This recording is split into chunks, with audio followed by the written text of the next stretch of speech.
ऊपर कपड़े नहीं थे, सिर्फ शर्ट था, नीचे का कपड़ा नहीं था, निर्वस्त्र थे वो।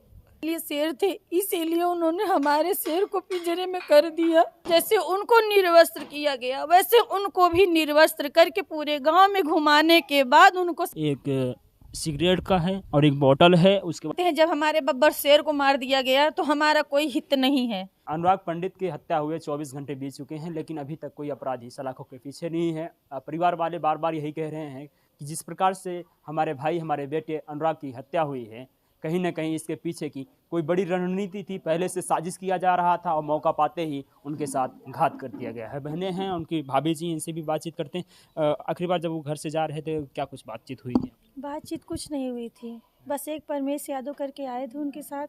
4:30 बजे करीब उनको लेके गए, हम यहाँ बैठे थे, उनको देख रहे थे जाते हुए कि भैया हमारे जा रहे हैं। लेकिन फिर वो कब आए किसी को कुछ नहीं मालूम। उनसे पूछा गया, उन्होंने ये कहा कि हम उनको पहुँचा दिए थे शाम को। ये हुआ आप कितने बजे छोड़े? उन्होंने कहा बस शाम को पहुँचाए थे, बाग में छोड़े थे। जब बाग में छोड़े थे तो वो घर पे आए क्यों नहीं? वो झूठ बोल रहे हैं। हम इतना जानते कि वो विश्वास धरा कि विश्वासघात किया गया है उनके साथ, और कुछ नहीं। और हम सरकार से ये चाहते हैं, हमारी 2 बेटियां हैं, वो अनाथ हो गई है, उनको कुछ चाहिए, उनकी परवरिश कैसे होगी? क्योंकि आगे के लिए, सेफ्टी के लिए भी तो उनके कुछ चाहिए। आज उनके साथ हो गया, कल हमारे हस्बैंड के साथ भी हो सकता है, उनकी बेटियों के साथ भी हो सकता है। हस्बैंड राजनीति करते हैं, हमेशा क्षेत्र में अकेले भी टहलते रहते हैं, घर के बाहर इस तरीके से बहुत सब नफरत करते हैं, सब नफरत, क्योंकि आजकल कोई किसी की तरक्की नहीं देखना चाहता। वो आगे बढ़ रहे थे, यही जलन थी, सबको इसी से जलन थी कि आगे बढ़ रहे हैं वो, इसको हम मानते हैं।